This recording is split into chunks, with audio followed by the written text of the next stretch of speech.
evening, everyone. You are here for another episode of Biters. This is Dianne, your poorly caffeinated 40-something.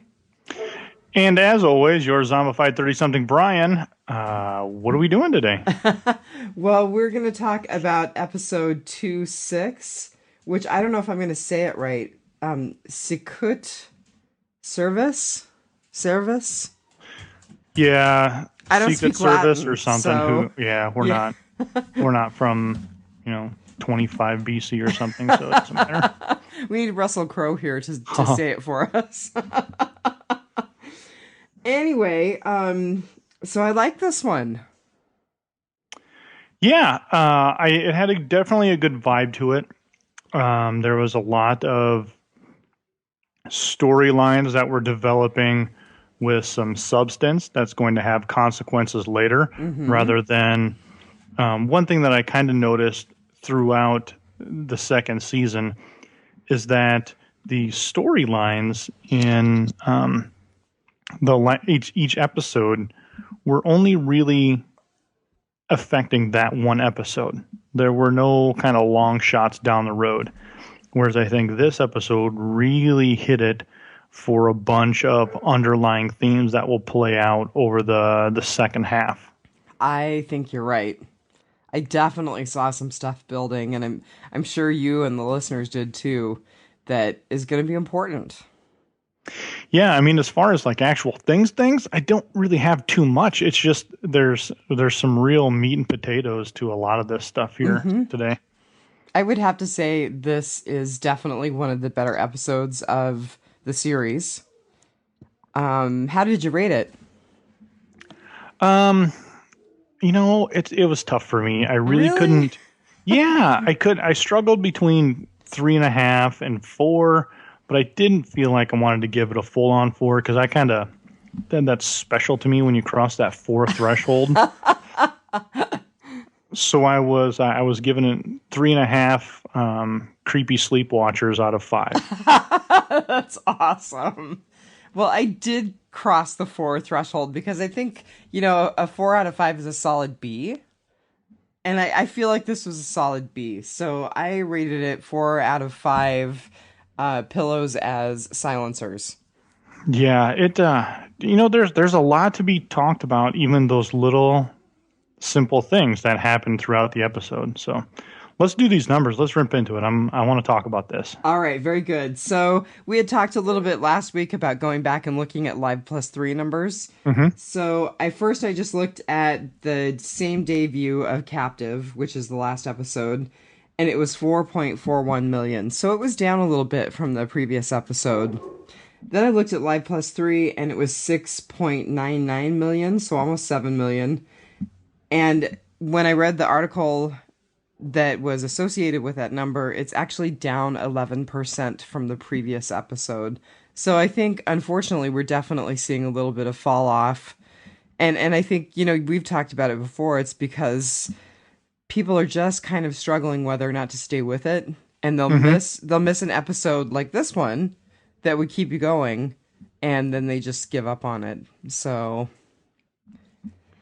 yeah, I think I really think it's more of the and the Game of Thrones factor. Absolutely. And they did talk about that in the article that I looked at too. It was just general ratings for the week that the Captive was released, and they absolutely talked about Game of Thrones as being a significant factor. And I did also go and look back on our poll about the season finale of Walking Dead proper, because we never reported that. So sure. Glenn is the winner of the poll. Everybody thinks he met Lucille. Shouldn't say everybody. So he had 38%.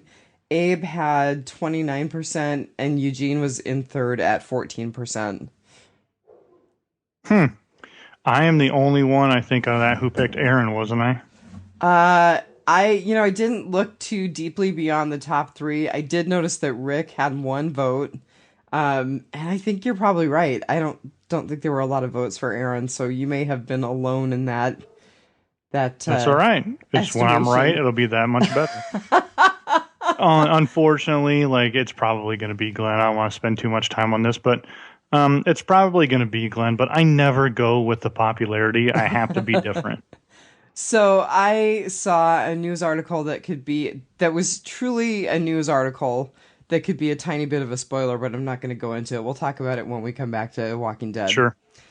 Let's see. So what do you think the meaning of the title was? I looked up the translation and it translates to like deer or like a deer.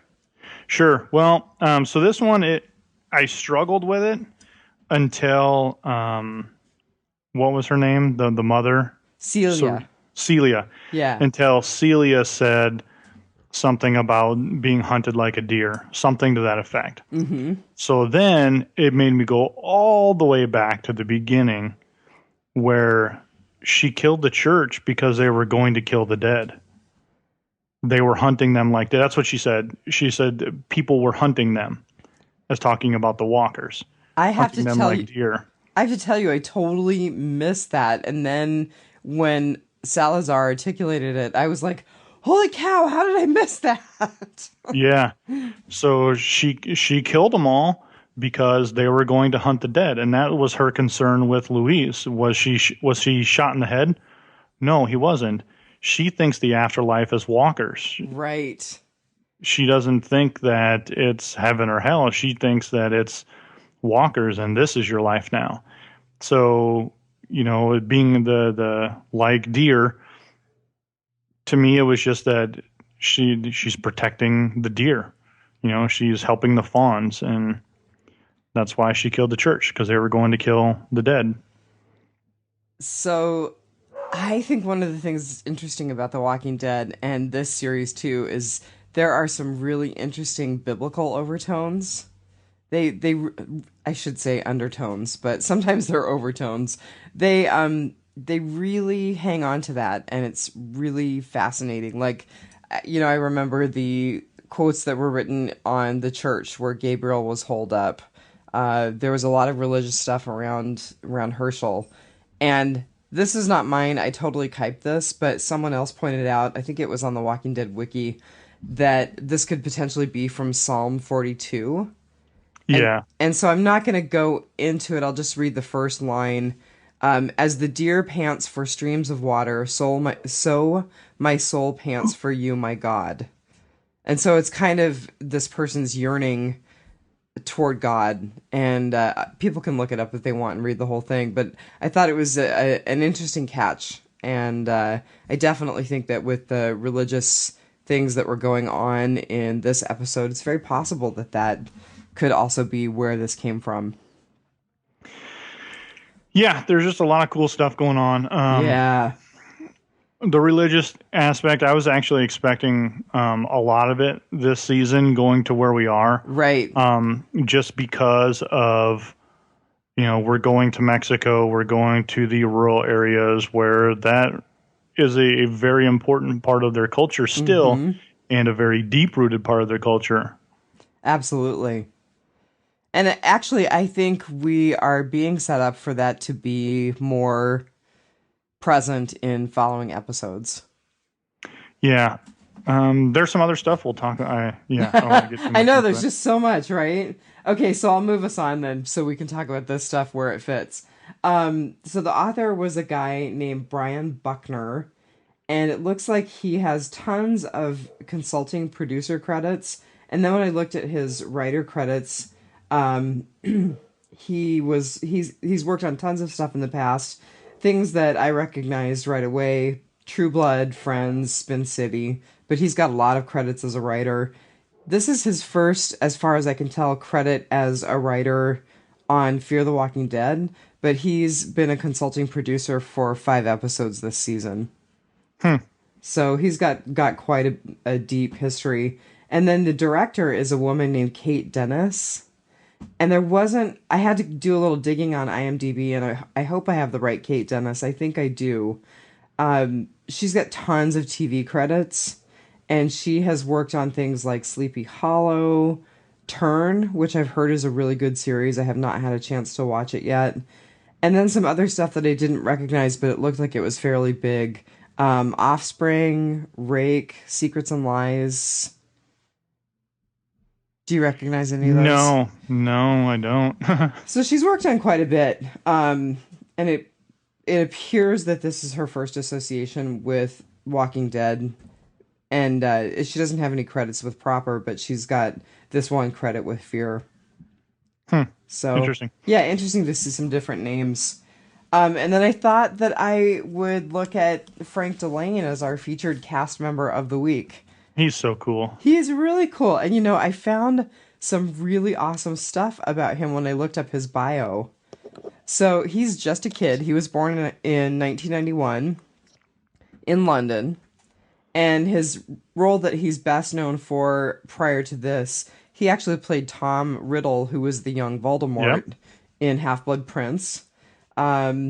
He's credited in 5 other films, and the couple that I kind of recognize the names, although I haven't seen them, one called Welcome to Sarajevo, and another one called Sense8, and it's the word sense with the number 8. And apparently he was also in a big Ron Howard movie called Heart of the Sea that was released last year. Comes from an acting family. His father is an actor named Stephen Delane. His mother is an actress named Naomi Werther.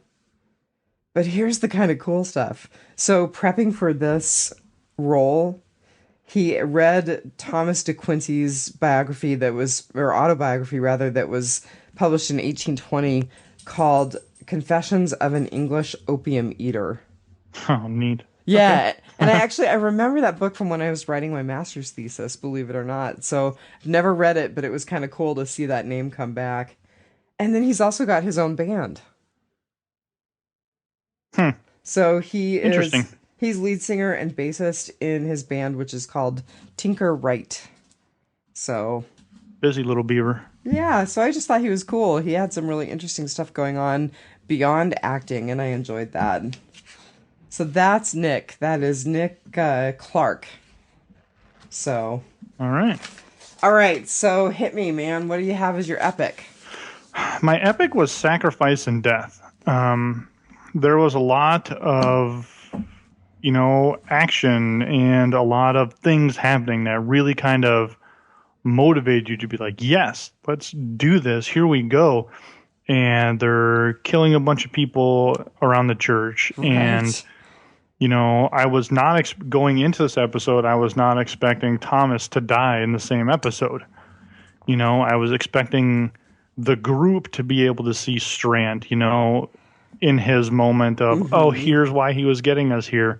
Whereas now it was only Madison who got to see him that way. And so there was casualties and loss, and that really affected our people. So there was lots of stuff. I was also very surprised to see Luis die. Yeah. I think there's more to that, though. Oh, yeah, definitely. Definitely. We can talk about that more, but just I'm going to say the whole owl thing. There's obviously something bigger there. I didn't look at it from that perspective, but that is really cool because I agree. I mean, it wasn't like there was the big Amy moment where I was talking about last week where, they just need something where everyone sees it and is shocked horribly. Although they did have their first kind of group walker encounter where they really kind of came together as a group and fought the walkers. Yeah, I'll call BS on that. Really? I was just like, wait a second. None of these people really have gotten their hands dirty at this point. They had the one part on the beach, but they're all fighting like they're in season 6. Well, the other thing is that we saw a number of kids as walkers, which we've never seen that high a concentration of kids. Yeah, I think that was really cool to see. Not cool as like, yeah, we're killing kids. No, I get it. Just kind of. But whoa. As in, this what really made up the church, and this is, the parishioners and the what do you call them, the little helpers. I'm terrible. The altar boys. Wow. Yeah, this is what the makeup really was. Mm-hmm. So the fact that they didn't stray from that, and then as you see the damage it did to Nick. I think Nick and obviously Salazar. So one point for Salazar. Oh, never mind. Well, I will just say, and we'll probably get into that more, that Salazar was obviously deeply impacted by seeing those children. Yes, very and much so. and by having to kill those children. And Nick's face at the end of that, where he just looks stricken. Mm-hmm. That was pretty cool. But you're fair. I agree with that. They suddenly came together like they were this seasoned team, and we haven't seen that before. Yeah, I was confused, but whatever. I mean, it's fine.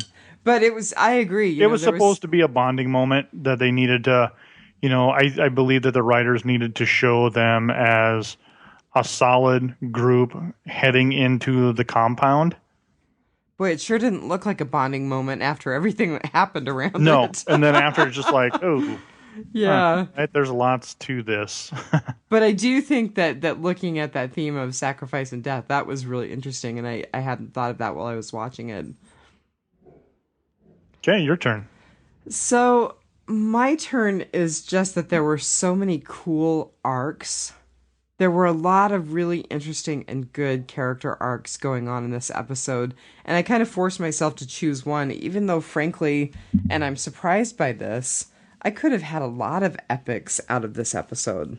Yeah, it was good. Yeah. So I chose the character arc of Celia just because that was so big. I totally did not see her going the way that she was going. I did not realize until Salazar put it together and articulated it that she had poisoned the parishioners. Yeah, I didn't think I knew she was going to be a bad seed because Luis, way back when, said, no, my mama, she's cut out for every world, and especially this one. See, I did not remember that. Yeah, that comment. Was way back. But when they first met each other, he said that.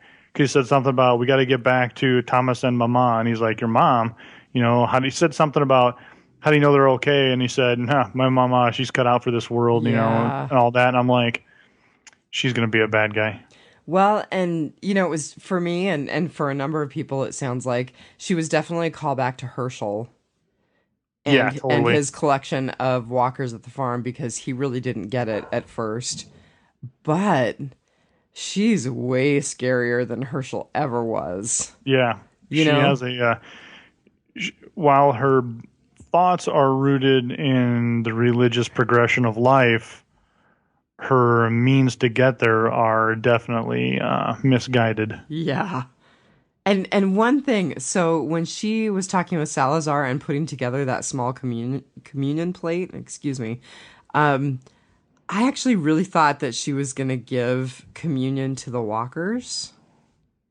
Oh, really? Yeah, I didn't realize that she was taking poisoned wafers into Strand. I totally thought that they were going to deepen the religious symbolism and that she was going to give communion to the walkers. So it was just... Her arc through this episode was twisted and interesting and suspenseful, and I felt like we were really building toward the conflict between her and whomever ended up putting Thomas down, whether it was Strand or whether it was someone else who picked it up and did it for Strand. I really felt that building throughout the whole episode, and I really enjoyed that. I've got more to say about walkers and communion, but I'll save that for when we get to the rotting potpourri. Okay, so your fail. So my fail is in line with my epic of sacrifice and death. Mm-hmm. The fail is that nobody in the core group had that loss. While the loss was happening to Strand and the Abigails, nobody in the core group really had that loss. So it's interesting to me that you don't think of Strand as being a part of the core group. He's in core group as in cast, but I think of core group as our LA people. Yeah. Yep. Yeah. No, you're right. And, that was one of the things that was kind of disappointing to me. I don't know that it reached the level of a fail, although honestly, I have to look at what I wrote down for my fail last night. Once again, I was kind of waiting for that big, grisly payoff, and I didn't see that.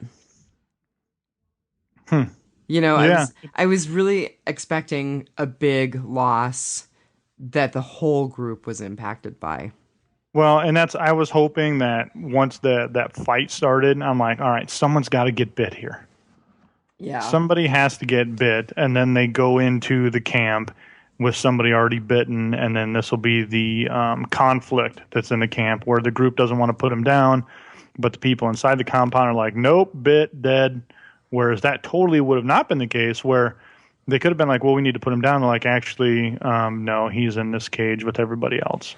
I totally thought he was going to end up in the cage.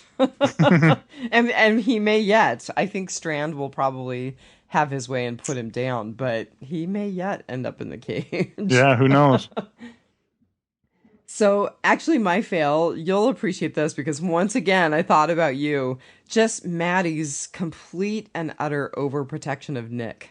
Like when she immediately throws herself between Nick and Celia, I was like, what is all this about? Oh, he's easily led and blah, blah, blah, blah. Or yeah, he's very impressionable or something like that. And so I'm not sure exactly how this is going to go, but she's my epic fail, so we'll just tie them together. I just put, Madison, seriously, you need to effing die. Well, that's why I thought of you when I did my fail, because I can't deal with her. I know. And I feel like another thing that's really impacting Maddie as portrayed to us, I saw Kim Dickens in Gone Girl, and I thought she was fine in Gone Girl. She played it fairly flat, and that was appropriate for that role. But I feel like she's playing this role kind of flat. Well, see, I read a thing, and it said it was one of her interviews, and how she wants to be the Rick Grimes of this series. And I went, that's exactly what I've been saying, and that's what the problem is. Nothing against the person, nothing against the cast. Yeah. The woman hater. Right. No, I know it's not because Madison's a woman. That's just not who she is, and I don't think the actress is capable of pulling that off. Now, whether that's the writers writing it that way, because it's just that stuff. Like she is on this, I am the boss. And even when she brought the food into Strand and Thomas, she was even being a bitch. And I'm just like, God, what the hell is the matter with you? Like, I want to choke the crap out of you. Like, bad. And I think, unfortunately, it comes off as missteps from the actress. Because, I'm thinking about just kind of the way that she played that scene with Celia and Nick, and it just felt off. It felt uncomfortable, and not uncomfortable because the character was confronting another character, but uncomfortable because of the presentation. And then her scene with Alicia, where she's asking Alicia about what happened at the church, or they talk about what happened at the church. Once again, I felt like the tone was just a little bit off. And it made it bordering on not believable and, definitely, again, uncomfortable. And not because the material was uncomfortable, but because of the way that they fit together or didn't fit together. So I'm feeding your hate of Madison. I mean, it's just with everything. Like, just with everything. She is a one-way street. Mm-hmm. And that there's no compromise. This is a one-way street. Yeah. Even back with dealing with Strand, with her kid, with Alicia, with her husband, with everybody. She is a one-way street. And bringing that up, I definitely felt like this is the death knell of her relationship with Travis. And it may be really interesting to kind of watch how the continued unraveling of their relationship impacts the group. But I mean, she clearly picked Alicia over Travis. He clearly picked Chris over her. And they were just so rough with each other. Well, I don't think he picked Travis over her. She forced him to pick Absolutely. Travis or Chris over her. And that's kind of what I constantly think about is she is just such a one-way street that I am getting all of this and nobody else is, and I'm the only one that's here and affected by the... She is a prima donna at the wrong time. Yeah, that's a good way to say it. And, go ahead. I was just saying, I think when they do officially sever their ties with each other as in their relationship, like, it's going to be bad news. And right, because they're still stuck together. Yeah. I don't know. Well, and another thing, and not to dwell on it for too long, but I was looking at the way that she and Travis were going back and forth. And when you start listing I did this in the relationship for you. I did this, and now I expect you to stand beside me. When you reach that point, that's bad. Yeah, and she's just like, tough shit. Come on Yeah. here. Yeah. So yeah, that was that. So what's your epic then? So my epic fail was, got to get to my list here. It's kind of just, it's more about the series in general, and it's just that it continues to be so uneven. And like when I see an episode like this episode that's got so much to talk about, I get disappointed by the uneven presentation or uneven arc of this series, because I feel like they have such an opportunity to be great, and episodes like this really show it. But then, they follow it with, or precede it with an episode that just is kind of Well, hopefully we get some action here out of the mid-series finale, or the yeah, mid-season finale. and they did confirm that it was a mid-season finale, which was good. It was nice to have that finally articulated. Right, correctly. Yeah. But so what's your epic fail? It was just Madison. Oh, that's right. That's right. Yeah, you just need to die. I do want to say one more thing about Madison, and it's only because it plays back into the other stuff that I was talking about. I did think, well, maybe she knows something about Celia that we don't, or maybe she not so much knows, but intuits something about Celia that we haven't caught up with at that point. I did want to give her that little bit of credit because, it may be possible that she's seeing and feeling things that we aren't because we're not there. Well, I'm wondering if it's going to come back to like a abusive family, father and mother rooted in religion, and that's why she has this mega stance against it all. Ooh, because maybe she was good. abused in the name of religion or whatever. Because the one thing that I kind of started to think about is nobody referenced grandma and grandpa. Right. If all this is going on, what about grandma and grandpa? I wonder if grandma and grandpa are okay. Okay, I'm good with that. That would be something, maybe it got cut or maybe the writers didn't think about that. But, I mean, if we're all this family, she'd be like, hey, we're evacuating. I tried to reach grandma and grandpa, but the phone's off the hook. Something where we were concerned with the high school boyfriend. Why didn't we mention grandma and grandpa? So I think there's going to be some backstory.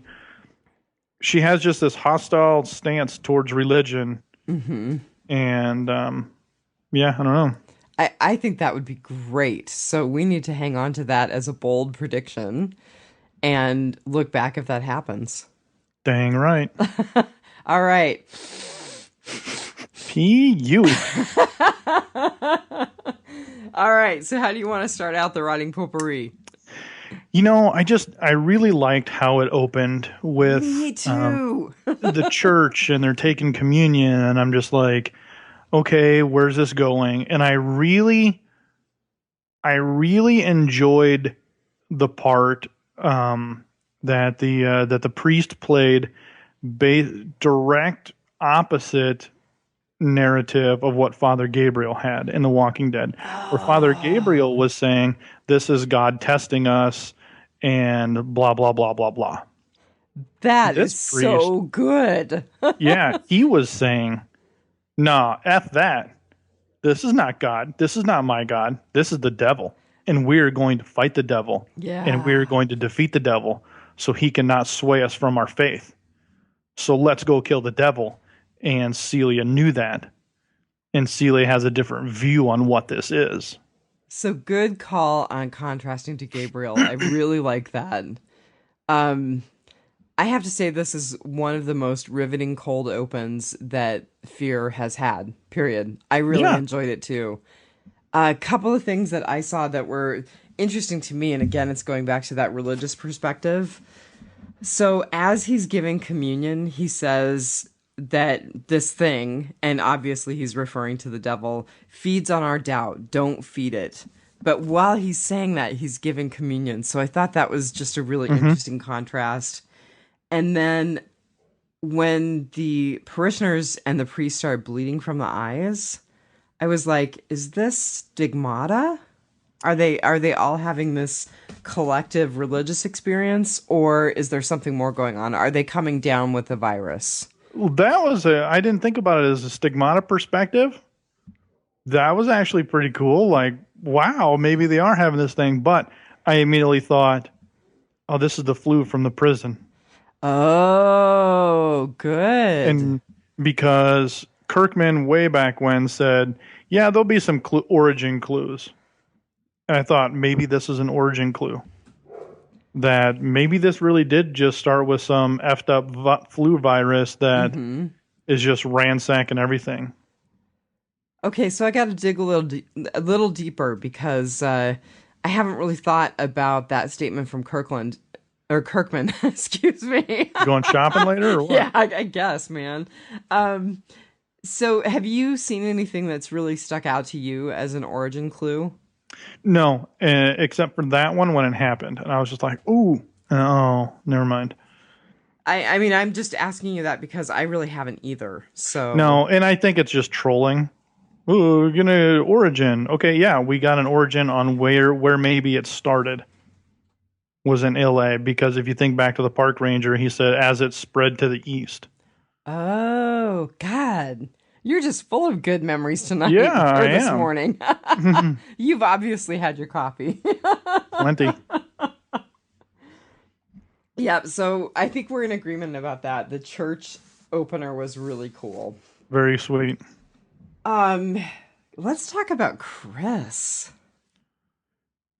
Remember me saying that he is, once he started to kill the walkers and then it progressed and he killed the guy. Yeah.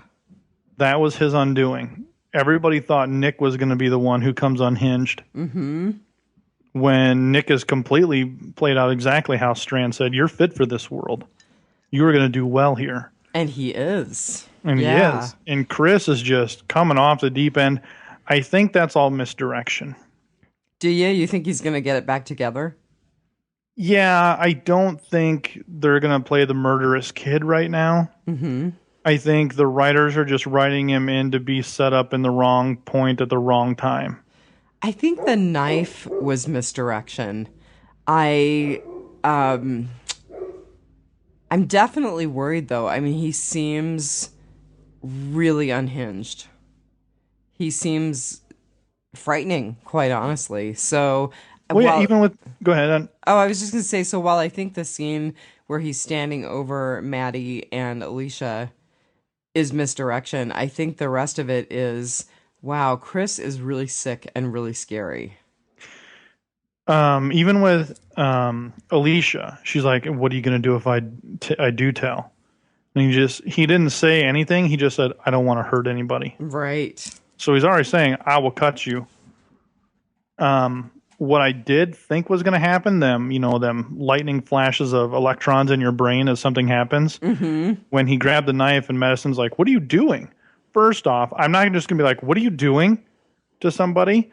Right. I would have kicked you right in the chest, which would have sent you over the balcony and you would have died. Yeah, when they're standing at the foot of your bed with a knife in hand and you've been worried about them being really harmful and scary. So I thought he was going to get kicked out of the window and fall over the balcony and die, and that would have been the severing of Madison and Travis, that you just killed my son. Yeah, but he was standing over us with a knife in our bedroom while we slept, and I reacted. I kicked him, and he fell out the balcony. It's not what I intended to do, but someone we thought was going to try and hurt us was standing over us with a knife going to hurt us, and I protected him. I thought that was going to happen. But then it didn't, and then he just ran out of the room. So I think we're going to see a prolonged unraveling that's going to have a deeper impact on the whole group. Well, they have to address that right now. Like, that has to be addressed. She has to go to Travis and just say, Chris stole my knife, and he was standing over us with the knife in his hand. Like, that can't wait until morning. That has to happen right now. But don't you think that Travis... I mean, what I really have seen from him is he is still so impacted by having to put down his ex-wife. And he feels so much guilt around Chris.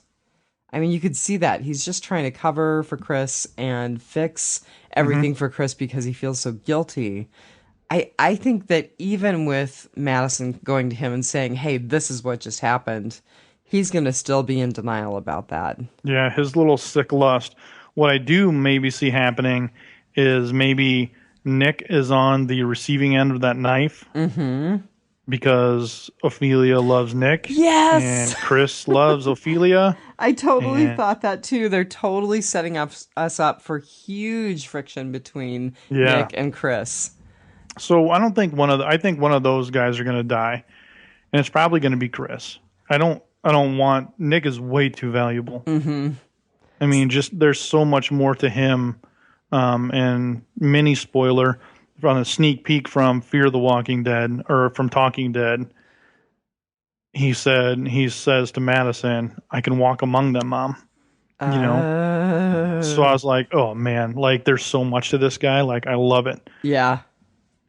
Well, so another thing that's kind of related, related to this, we talked about Chris and Salazar kind of being in a respectful relationship with each other, or Chris learning from Salazar. Did you notice that they were both decompensating in this episode? They were kind of little mirrors of each other. Not really, but I guess so. Yeah. I mean, him with his flashbacks and with particularly the flashback of strangling the kid. And I agreed with the point that was brought up on Talking Dead. Is he strangling somebody, or is he being strangled as a kid in that flashback? Right. Is he being strangled, or is he choking a kid? Right. I think he's the one choking the kid just because of, I believe they came from Ecuador and the Civil War in Ecuador and how bad it was and bloody. Kind of like a Vietnam kind of a deal where anybody who can carry a bomb vest is wearing a bomb vest. And this is how it's going to go, whether it's a child or not. And I think that's kind of the last time I killed a kid, it was because of they were trying to kill me, and now I'm doing it again, and I've worked an entire life to suppress and get away from this, and here we are again. I totally can't remember. I think it was Nicaragua. So if anyone in the group who's listening can enlighten us if they've gone back and looked at episodes. Yeah, I mean, I totally think that too. It was horrible guerrilla war that Daniel was involved in. You know, now with the ability to see the whole picture, we would say that he was on the wrong side of the war. But yeah, I think it was just one of those horrible, chaotic things where, you know, he was caught up in all of it. Yeah, it's just one of those things where I love it. So to play off of Salazar, let's talk about the owl coin. Yes. So the owl coin, when on the surface, I was just like, oh, cool, this coin, and Salazar just had that reaction to it. I thought it was going to be something like a mark from like the Ecuador gang or something. Well, so I think it might have something to do with his past. I think you're right, because he immediately recognized it and dismissed it as nothing. So from a deeper perspective, via the internet,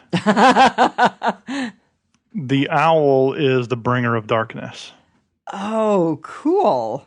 I didn't know that symbolism, but that's perfect. If he's in that way, if he is in that kind of thought about symbolism and karma and religion, he sees the owl instead of, you know, everyone thinks of the owl as wisdom and this and that, but it's also the bringer of night, the bringer of the dusk as it spreads its wings. So maybe it's not so much that he recognized that particular owl, but he recognized the greater symbolism.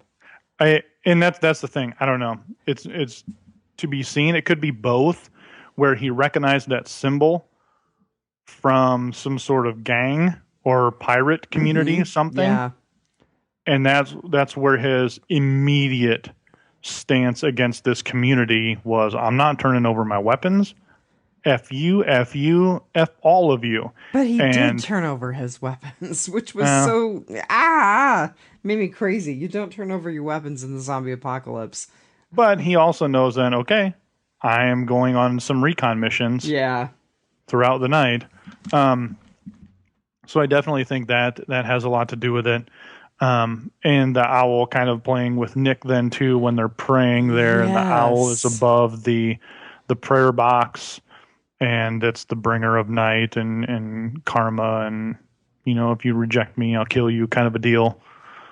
And so with that perspective, I mean, I did not know that symbolism at all, but now that helps me understand Nick's reaction better. Mm-hmm. Because he recognizes that symbolism and he's flashing back on all of those things that really did bring this darkness into his life. So that's super cool. Thank you for finding that out. Yeah, you bet. $5. So that's kind of like, I kept trying to make that mafia connection to this family, and that he was going to recognize it. And especially when he was started speaking Spanish right off the bat to that woman, like if he's trying to pick up different dialects, right? Because Spanish in Mexico, they have different words than they do in Ecuador, than they do in Panama. It's like Portuguese. In Portugal, it's one way. In the Philippines, it's a little bit different, So English in the UK, it's different than it is here. In the North, it's different. And I wonder if that's what he was trying to get after. He was trying to find her history. Right. Without finding their history, without asking and being belligerent about it. If he's just straight up because, I think that's what he was trying to do. And that's why he was all getting creepy all over. So, damn, man, you are on a roll. Yeah. You found a lot of interesting stuff in this episode. So I did. Very, very rich. Cool. Very cool. What else you got? So let's talk about Strand and Thomas, because I really think that this showed that Strand really did love him very much. Yes, I agree with that. And that's where I was watching. I'm like, all right, guilty. He really did love him. It wasn't a con job. I think it was intertwined. I mean, I don't think you could divorce the relationship, how it started out, from what it became. But, he's clearly deeply impacted when they don't find Thomas at the church. And then when he walks in and realizes that Thomas is sick and has a bite. Mm-hmm. And Coleman Domingo just played that so well. I mean, he was really grief-stricken, and he showed that. Yeah, the one thing that I noticed right off the bat is that it wasn't, we're going to make you better, we're going to do this. He instantly, when he seen the bite, accepted his death and just decided that I'm going to spend these last day or two with my boyfriend/husband in love rather than in desperation. That was beautiful. That was to really... me. I'd be like, we can try amputating it. That'll help. But that acceptance and that calm and that peace was really beautiful. Now that you point that out, and that's why it kind of makes me mad, though, that the rest of the group didn't get to see that. Only Madison got to see that, right? And only very, very briefly. Yeah. So that's the kind of part that pisses me off, is that Salazar needed to see this. Mm-hmm. And this is who Strand was. This is why he was keeping all of this a secret. Because even Strand, though, may believe this is something that it's not. Because he doesn't know the truth on what Celia has become. Right. I think he's seeing it, and certainly the sneak peek of next week's episode shows him in direct conflict with Celia. So I think it's coming really fast. Yeah, and there's just, I never thought you were good enough for my son, but now that you're going to commit suicide, you are. Right, that'll be cool. Right. I'm so glad that you're taking your life in honor of Thomas. Yeah. So the one thing that was kind of pointed out last night was Strand lied to Thomas the first time they ever met, and he lied to him with his last breath. Oh. See, I told you found good stuff. Yeah. So he lied to him with his first breath, or at first, and then lied to him at the end. So there really is this incredible, deep relationship, but the foundation is a lie. And the end is a lie. Well, I think Strand was... actually, I don't know. I don't know if Strand really was serious about sacrificing himself and then he changed his mind at the end, or if he was just saying that so Thomas would pass and stop suffering. And I agree with you. I don't know either. I was really torn as to whether or not he was going to go through with it. I was really hoping he would not. When I saw him come back to the bed with the pistol before I saw the pillow over Thomas's head, I thought, oh, he just says he's not going to take the easy way out. He's going to shoot himself. But another thing that I want to say, kind of on this note, since there were so many callbacks to the original series, I watched Thomas die and I contrasted that to Jim's death in the first season. Thomas had a way more peaceful death. Yeah. Maybe it was the water. Or Celia singing to him. Yeah, maybe that. Or maybe she was just giving him natural sedatives. Oh, that's possible. She too. seems to be crafty in alchemy, so. Yeah, I agree. That would make her what? The cleric in the group? Or yeah, she rolled 2d20 on intelligence, that's for sure. Oh, that's funny. One thing that Daniel is very wary of it. I had a thought and then it escaped me. I was wondering if Daniel was going to run into one of his captors. You see those stories where it's the Nazis and one of the concentration camp people recognizes a guard from 50 years ago. Sure. I was wondering if that was going to happen throughout the episode where he was going to recognize Celia and be like, I remember you. Yeah. You know, if she's all like, you know, you guys are evil and da-da-da, and he goes, actually, you're the evil one. You came from blah, blah, blah, and yada, yada, yada. Or maybe he recognized the check-in, the greeter lady.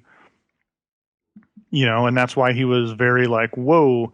And she even had that she had grin a hard about, like, edge. Yeah. Yeah. Like, you think coming in here, chump? I don't think so, pal. So maybe that's kind of what I was wondering, if that was going to crop up at some point. So I think we're wide open for that to happen. I mean, I think there's still very real potential for that to happen. They're in the generally proper vicinity of the world. Salazar is seeing all of this stuff from his past. I definitely think there's the potential for that to happen. Yeah, something has to come up about it. And I think Ophelia will. I hope she doesn't die. She's the only one I like on the show. Wink, hey babe. I hope she doesn't die, because then I want Chris or Madison to die. You know, killing Ophelia doesn't make sense because she is the centerpiece for some conflict. Mm-hmm. Whereas if Salazar dies, then she's going to come off the rail and be Carol. I think. But I don't want him to die because he's cool. Because he's cool, damn it. So, speaking of Ophelia and her father, I really liked the moment where he kind of froze at the church with the walkers. Yeah. And she stepped in and put that walker down. I thought that was really cool because that really shows some blossoming and some change in Ophelia that we're just gradually starting to see. And yes, my dogs are commenting on the episode too. Yeah. They're like, yeah, get him, girl. Yeah, because Husby's at work and I'm here alone. So, of course, the dogs are being horrible. So, yeah, I just, the whole, you know, Nick, too, where he's just confessing that he's tired of the killing. And oh, that was such a good moment and so well played. Yeah, and, you know, she's like, this world's not any different than the last one, you know, blah, blah, blah. It's just the dead have always walked amongst us. Now you can just see them, and then... That was creepy, man. Madison's just like, ooh, that's a far stretch, and get out of here. And she's like, oh, God, you're an annoying lady. Madison, you ruined a really good reveal. Go away. What the hell, lady? But, so then, is Ophelia going to kill everybody? No. You don't mean our survivors by everybody, you mean the other group? The rest of the compound. Is she going to poison the whole rest of the compound now that her son is gone? Oh, Celia, you mean? Yeah, Celia. Is she going to call it quits now? I don't think she's going to call it quits, but I think she sees it as her spiritual duty to help these people pass over and become the new form Drink of. this Kool-Aid. Let's do Yeah. this. Yeah, oh my God, she's the Jim Jones of fear. I kind of hope that they don't kill her off in the mid-season finale because I think she has the potential to make this so much more interesting. If this place ends with the building on fire and them riding off in the distance in the truck, I'm going to be very upset. And somebody getting trapped on top of the RV. Yeah, and someone on top of the truck. I did think so. The scene where they walk up to the villa or manor house, it was so peaceful and it really did look like a sanctuary, which of course is your big red flag. Yep. And now that you're saying that about the way that season 2 ended for the proper series, I can see how we're going to potentially be left with this horrible devastation, because when you have a sanctuary in The Walking Dead, it's never a sanctuary. Right. So, well, and we've got those leads into it of what's going downhill. So, some things are going to start popping up here in a bad way, without getting too much into next week for you sneak peek fans. But you know what? Some bad things are going to happen here at some point. Sometimes, it's just going to happen. Something's going south here. The dogs know something's going south. They do, man. They're being really horrible. I'm telling you, it's the end of my professional podcasting career, these dogs. So what else do you have in the potpourri? That's really it. I'm exhausted. Yeah, I'm looking through the last of my stuff, and I think we've pretty much touched on everything. Just, the walkers in the wine cellar were totally the walkers in the barn. We all knew that. Yeah, I mean, it's mirrored through Thomas Reese and Thomas O'Mara. It's the same thing kind of through and through here. 3.5s, they're just talking about it's a direct, and we kind of talked about this before in saying that they're really taking a lot of pivot points from Prime. Yeah. That they're not writing as their own. And which I did think when they pulled into the farm, I'm like, God, I hope it's like a cactus farm and all they tequila roots. And so the only thing they produce, like, hey, we don't have any food, but we've got all this tequila that we can make. So that just is hilarious. So and the walkers will skewer themselves on giant cacti. Yeah, no kidding. Well, so I did want to touch on the feedback a little bit. I know that you've got other stuff going on this morning, so we'll make it quick. But Thomas O'Mara must have picked up my vibe, man, because he posted that Emily Kinney, Beth, is in a new series that was just picked up. So that's kind of cool. I would be willing to look at that. Still really like her music. So I know that she disappointed Iowa by her greed, but yeah. Thomas Reese says, well, season 2 is shaping up to be more farm than prison. And he rated it 3.5 out of 5 communion wafers with cyanide. True story. And he says that we finally met our first supervillain in Celia. Let's see what else. And Cody Redbeard Straley actually had we got a couple of good suggestions for what to do with the off season. Oh, yeah. Yeah, so I am on board with the movies. I am on board with, let's do Pride and Prejudice and Zombies got released. Come out. Yes. So we definitely need to do that. I will redbox that one. And then, I love Dawn of the Dead. Dawn of the Dead is one of my favorite. I don't want to go all the way back to the black and white because there's no reason to talk about that. But I wouldn't mind doing a newer, I don't want to do Zombieland, but another movie. Zombieland? I love Zombieland. I loved it too, but, Would you be interested in doing World War Z? Yes, because that was a fun take. I really enjoyed that movie, and it was so different from the book. Yeah, I don't read. That surprises me because, you're a pretty articulate dude. Yeah, I hate reading. I can read. I know how to do it. Thank God. I just hate reading. For whatever reason, like if I pick up a book, I'll get down a page and a half and I am asleep. I hate it. I can't do it. Well, I'll read for the both of us. So if we get into this thing where there's a book to be read as well, I'll do that so I can bring that perspective. Agree. So just to kind of stick it out there. So I agree. I think doing some movies would be really fun. There was an idea that we look at character arc. So take one character and kind of follow that character's arc through the series. And I thought that would be really fun. Like, taking Carol's character arc and doing an episode about that. Okay. There was also the idea of doing the fans' top 5, and I'd really like to do that. I suspect The Grove, which is one of my favorite episodes, is going to be in there. So, do you think that's going to happen with Chris? Look at the cactus, Chris. Look at the cactuses. Well, it's so interesting that you say that, because when I was trying to kind of put together, okay, who would this be in Walking Dead proper? I was like, oh, he's Lizzie. Right now, he's totally doing Lizzie.